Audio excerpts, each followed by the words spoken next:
아무것도 염려하지 말고 모든 일에 기도와 간구로 너희 구할 것을 감사함으로 하나님께 아뢰을 수 있는 9월 기도의 달 되시기를 예수님의 이름으로 축원드립니다. 아멘. 귀한 찬양 감사드립니다. 오늘은 누가복음 18장 1절에서 8절의 말씀을 중심으로 제목 지금은 인내하며 기도할 때입니다. 지금은 참고 인내하며 기다리며 기도할 때입니다. 제목으로 함께 말씀을 상고하고 증거하도록 하겠습니다. 누가복음은 사복음서 가운데 이 누가는 기도에 관심이 참 많아요. 사복음서의 다 저자가 성령의 감동하심으로 말씀을 대언하고 적고 있지만 누가는 사도행전과 함께 누가복음을 저술하며 특별히 기도에 집중하며 관심을 가지고 있습니다. 여러분, 이번 주 중 한가위 추석 명절을 맞이했어요. 추석이 오는 것도 반가운데 이 흰남노라는 역대급 태풍이 지금 몰려오고 있어요. 우리가 기도하며 오가는 모든 추석의 명절에 오가는 발걸음 위에 또 추석 성묘길 위에 그리고 추석 명절 연휴 기간 동안이나 이번 한 주간 이 땅에 태풍도 잠잠해지며 또 안전하게 잘 지나갈 수 있도록 기도의 끈을 붙잡고 하나님께 기도하시는 믿음의 용장들, 기도의 용사들이 다 되시기를 예수님의 이름으로 축복합니다. 아멘. 그렇습니다. 기도에 관한 관심이 있다면 기도에 관한 교훈, 그 말씀을 마음에 새겨야 돼요. 누가복음은 기도에 대한 많은 이야기 가운데 비유를 많이 들어 말씀하고 있는데 살펴볼까요? 누가복음 11장 1절에서 4절은 기도의 본이라 할 수 있는 주기도문을 가르쳐주고 있고요. 누가복음 11장 5절에 13절은 밤중에 찾아온 친구를 위하여 떡을 빌려는 사람의 그 비유로 간청함의 기도와 벗됨의 그 기도의 응답이 있고요. 누가복음 18장 오늘 말씀은 불의한 재판장과 과부의 비유로 기도에 대해 말씀을 주고 있습니다. 그리고 누가복음 18장 9절에 14절은 바리새인과 세리의 기도, 외식적인 기도와 내적인 순수함과 열정으로 기도하는 그 응답에 대해 기도의 자세에 대해 비유로 말씀을 해주고 있습니다. 오늘 본문의 말씀은 특별히 한 번 더 주지해 드리면 누가복음에만 나오는 비유로 사복음서 가운데 누가복음에 이 말씀이 나와요.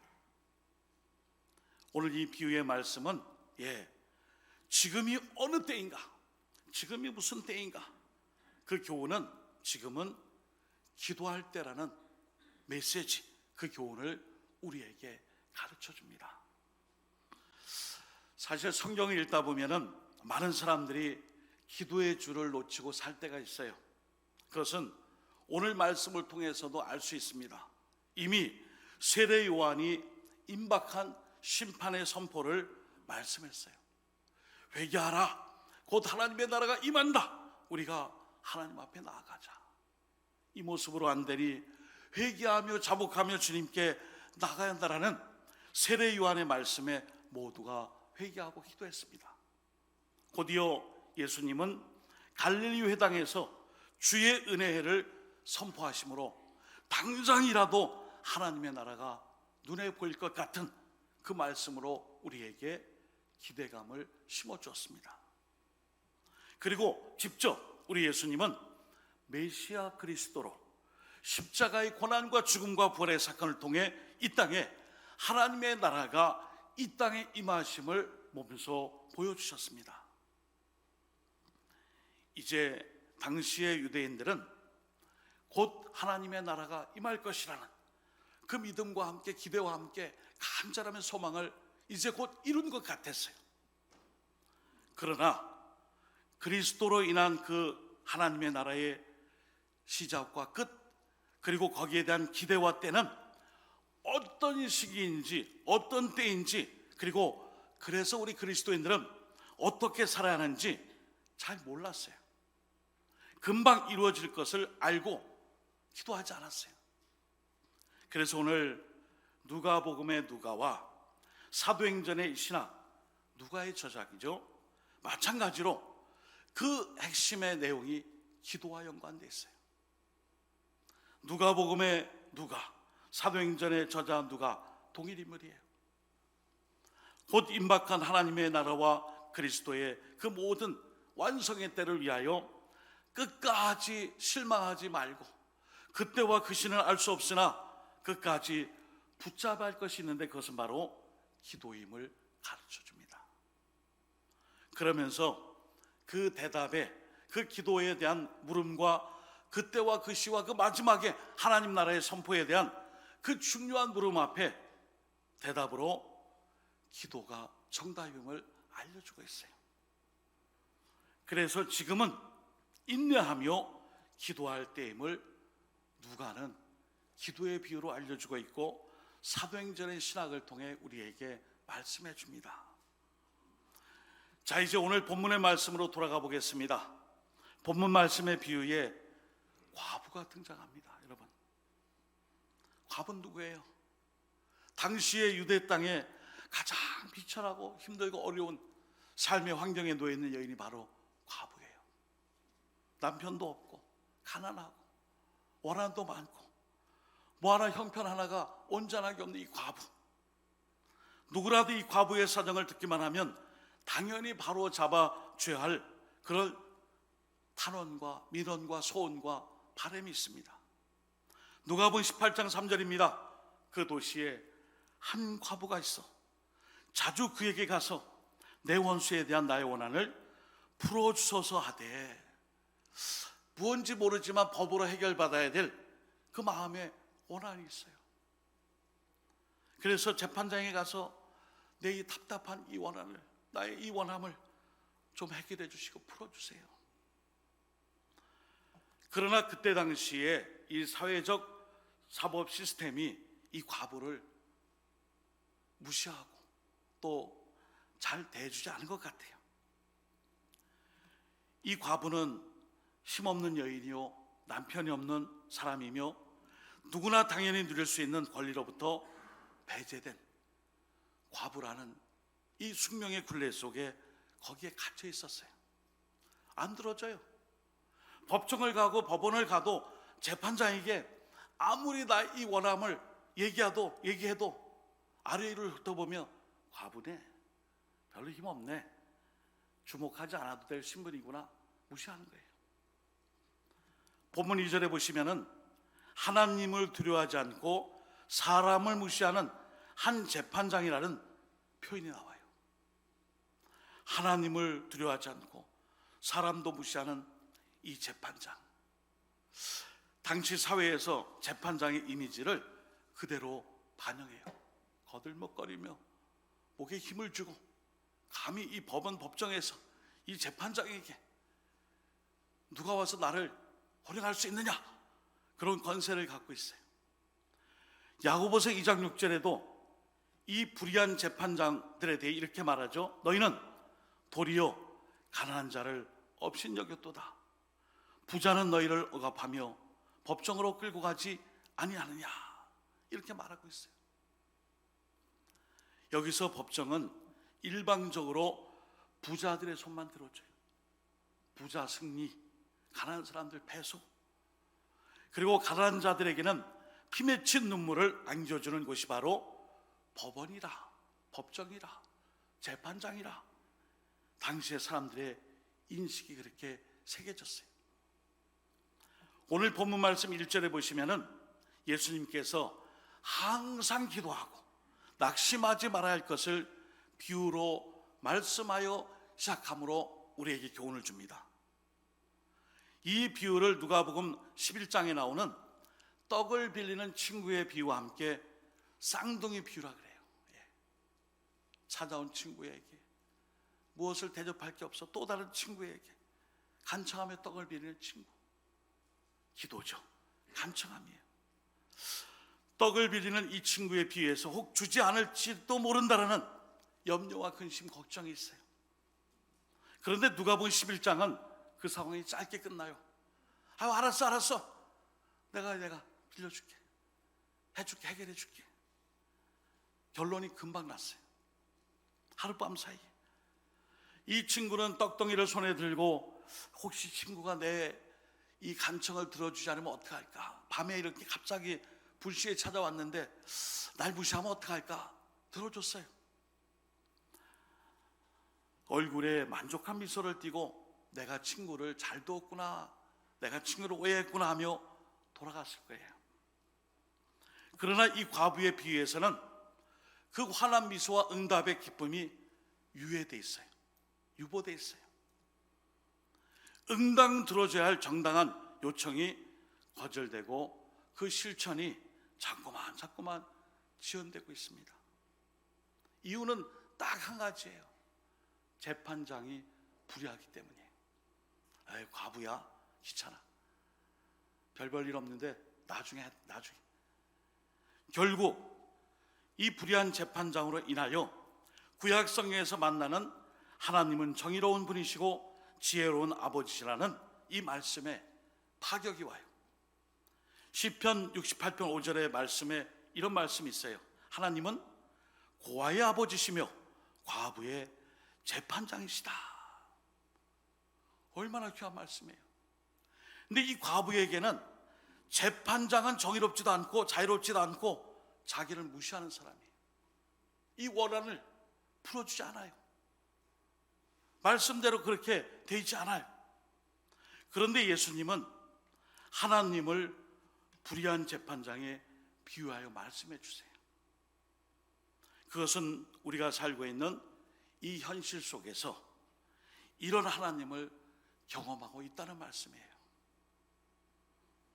속히 정의를 실현하셔야 할 분이 왜 이 사회의 부정의와 잘못된 것을 묵과하시고 응답하지 않으실까? 그리고 무엇인가 어떤 일을 이루어갈 때 왜 이렇게 지체하며 시간이 길어질까? 우리에게는 하나님의 성품을 의심하는 시간이 우리에게 도래하게 됩니다. 이와 같은 경험을 한 선지자가 있어요. 하박국 선지자의 피 맺힌 탄원과 오늘 본문의 과부의 항변은 금액을 같이 해요. 하박국 1장 2절 그리고 13절을 읽어드리겠습니다. 여호와여, 내가 부르짖어도 주께서 듣지 아니하시니 어느 때까지리이까? 내가 강포로 말미암아 외쳐도 주께서 구원하지 아니하시나이다. 주께서는 눈이 정결하심으로 악을 참아 보지 못하시며 패역을 참아 보지 못하시거늘 어찌하여 거짓된 자들을 방관하시며 악인이 자기보다 의로운 사람을 삼키는데도 잠잠하시나이까? 피 맺힌 절규예요. 탄원이에요. 하나님을 향한 항의예요. 하박국은 이후에 고백합니다. 하박국 2장 4절에는 의인은 그의 믿음으로 말미암아 살리라 고백을 해요. 여기서 말하는 의인은 지난 몇 주 전에 말씀드린 것처럼 하나님의 의, 디카이오슈네, 헬라어로 이 의인은 하나님과 우리 사이의 관계성에서의 의예요. 우리는 정말 벌레만도 못한 죄인이에요. 이 죄인을 위하여 하나님 아버지께서 예수님을, 독생자를 이 땅에 성육신하게 하시고 그 하나밖에 없는 아들을 십자가에 죽게 하심으로 우리의 죄를 다 씻어주셨어요. 그 일로 말미암아 우리는 하나님을 아빠, 아버지라고 부르며 마음껏 간구할 수 있게 됐습니다. 이게 바로 의예요. 하나님의 의, 디카이오시네, 라이티오스니스, 하나님의 의. 이것은 바로 하나님과 우리 사이의 관계 설정이 새롭게 된 것이 바로 의예요. 의. 이것 때문에 우리는 하나님 앞에 비록 지체되고 비록 연기되고 비록 응답이 없는 것 같고 불의한 재판장과 같은 하나님의 이미지를 연상하나 우리는 그럼에도 불구하고 참고 인내하며 하나님께 기도할 수 있습니다. 사랑하는 성도 여러분, 기도가 잘 안 될 때 있어요. 시나리오대로 안 될 때 있어요. 각본대로 안 될 때 있어요. 자기 생각, 자기 주관, 자기 뜻대로 되면 얼마나 좋겠어요. 안 될 때 있어요. 그럴 때 우리는 쉽게 얘기하죠. 관두자, 하지 말자, 내려놓자, 포기하자.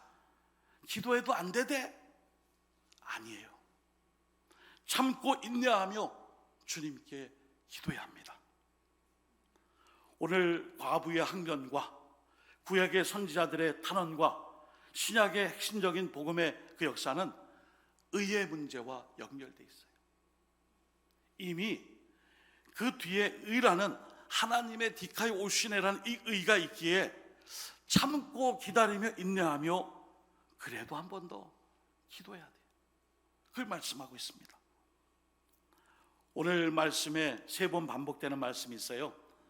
원한을 풀어준다, 이런 표현이 있어요. 에크디케오라는 헬라어 말씀에 원한을 풀어준다 3번 나오거든요. 이 말은 개인의 원한을 풀어준과 동시에 사회의 정의가 실현된다, 이런 뜻도 있어요.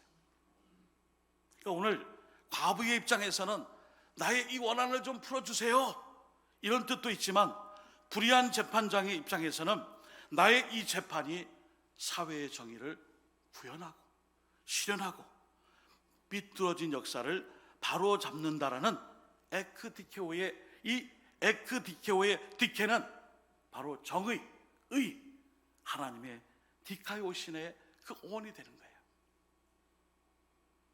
그러므로 오늘 8절 말씀에 속히 그 원한을 풀어주시리라 말씀했어요. 아멘이에요. 그런데 8절이 뒤에 또 있잖아요. 그러나 인자가 올 때에 세상에서 믿음을 보겠느냐 하시니라. 아멘. 이것도 아멘 해야 돼요. 풀어주시리라. 아멘. 그러나 주님이 다시 오실 때에 이 땅에서 믿음을 보겠노라, 그 말씀이에요. 참고 견디며 인내하며 기다리는 사람만이 응답을 받는 거예요. 오늘 우리가 빠른 응답을 원할 때가 있어요. 왜 하나님은 빨리빨리 안 해주실까? 왜 하나님은 다 알고 계시면서 이렇게 애를 먹이실까? 오늘 본문의 이 불의한 재판관의 재판장을 등장시키므로 우리가 바라는 때에 우리의 방식으로 이루어지지 않을 수도 있음을 말씀해줘요. 누가복음은 이 비유의 말씀을 통해 우리의 이런 감각으로 기도 응답이 너무 오래 지체된다고 여길 수 있는 그 시기를 신실한 삶의 태도로 살아갈 것을 요구하고 있어요. 기도를 몇 번 해봤어요? 100번 해봤어요. 응답이 안 되고 있어요. 그래요? 안타깝네요. 이러면 안 돼요. 100번 하셨어요? 예. 101번 하세요. 또요? 예. 101번 했는데요. 그러면 102번 하세요. 또요? 예. 참고 인내하며 응답될 때까지 기도하라. 오늘 그것은 우리가 하나님을 신실하게 여김으로 우리의 이 신실함은 하나님의 신실함에 대한 바로 신뢰에서 나오는 그 신앙의 모습이에요. 그래서 오늘 낭망하지 않고 기도하라 이 말씀은 하나님의 의로움, 디카이오신의 하나님의 그 라이토스니스의 그 의의 신실함을 인정하고 믿음을 저버리지 않는 것을 말씀해요. 갈라디아 6장 9절 말씀합니다. 여러분이 한번 읽어보세요. 같이 합니다. 시작.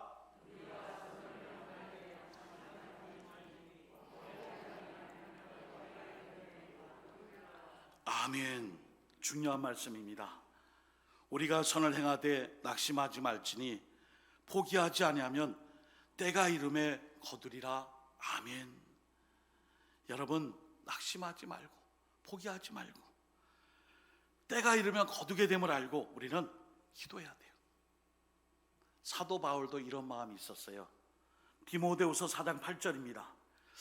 이제 우러는 나를 위하여 의의 면류관이 예비되었으므로 주 곧 의로우신 재판장이 그날에 내게 주실 것이며 내게만 아니라 주의 나타나심을 사모하는 모든 자에게 도니라.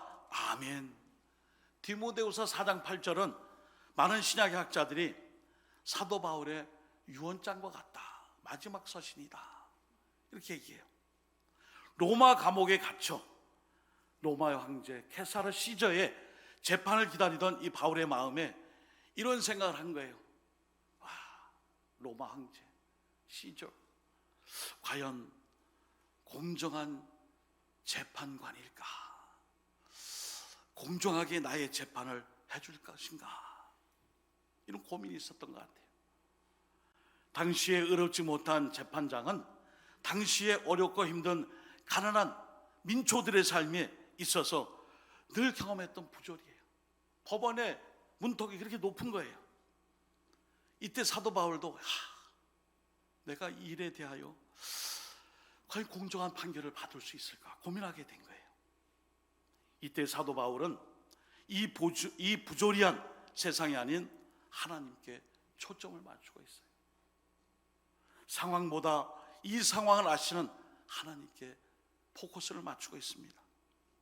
이 세상에서는 공정한 재판을 받지 못할 수도 있겠지만 나의 소망은 인간의 역사를 주관하시는 분, 의로우신 재판장이시며 그리고 하나님 마침내 정의를 실현해 주실 것이라는 믿음이 있었던 거예요. 사랑하는 성도 여러분, 새달 9월입니다. 9월은 다른 거 생각하지 마세요. 기도의 달이에요. 지금 인내하며 기도할 때예요. 나라 민족교 역사를 위해, 우리의 지체들 이웃을 위해, 그리고 우리에게 맡겨주신 사명과 직분, 또 우리 교회가 가야 할 길, 이 코로나 팬데믹 이후에 많은 복잡다단한 이 패러다임의 변화 속에 제일 먼저 우선시해야 할 것이 있다면 지금은 쉽게 눈에 보이거나 응답이 되지 않는 것 같을지라도 인내하며 기도할 때입니다. 사랑하는 성도 여러분, 하나님 앞에 신실하게 산 모든 이들에게 합당한 봉으로 함께해 주시는 의의 면류관, 그 면류관을 예비해 놓고 기다리신 하나님께 참고 인내하며 기도하는 믿음의 용장들, 기도의 용사가 돼요. 오늘도 총회주를 맞아 우리 통합교단이 대한예수교 장로회 총회가 진정 하나님 원하시는 교단의 총회 역할을 잘 감당할 수 있는 이를 위해서도 우리가 함께 기도하며 물질로 헌금으로 함께 동역하며 이 대한민국 땅에 장자교단으로서의 그 사명을 잘 감당할 수 있는 그 일에 우리 노원교회가 또한 쓰임받을 수 있기를 예수 그리스도의 이름으로 축원드립니다. 아멘. 기도하겠습니다. 하나님 아버지, 9월 새달 기도의 달을 맞게 하심을 감사합니다. 기도의 달에 우리가 마음에 꼭 새길 것은 기도가 바로바로 응답되면 얼마나 좋을까. 그러나 실상 기도는 시간과의 싸움이며 영적인 싸움이며 나의 무릎 꿇음과의 싸움이기에 참고 인내하며 기도해야 됨을 오늘 말씀을 통해 확인받습니다. 기도의 달, 기도의 제목이 많이 있습니다. 하나님, 나라 민족의 역사와 가정과 직장 일터와 생업의 터전과 우리 자녀들 자유손들과 그리고 우리가 하나님의 뜻과 비전을 통해 이루실 우리 노원교회를 위해 기도할 때에 하나님 참고 인내하며 포기하지 않고 낙망하지 않고 언제나 신실하신 주님을 바라보며 의의 면류관으로 역사하시고 보상해 주실, 응답하실 주님을 고대하며 우리의 모든 삶의 자리자리 현장 속에 기도보다 앞서지 않도록 이 세 달 9월 이 한 주간 그리고 또한 추석 명절을 앞두고 우리의 삶의 중심에 하나님의 백성다운 기도의 용장으로 본이 되며 인간 기도 역사가 일어날 수 있도록 함께 하실 줄 믿고 예수 그리스도 이름으로 축복하오며 간절히 기도드립니다. 아멘.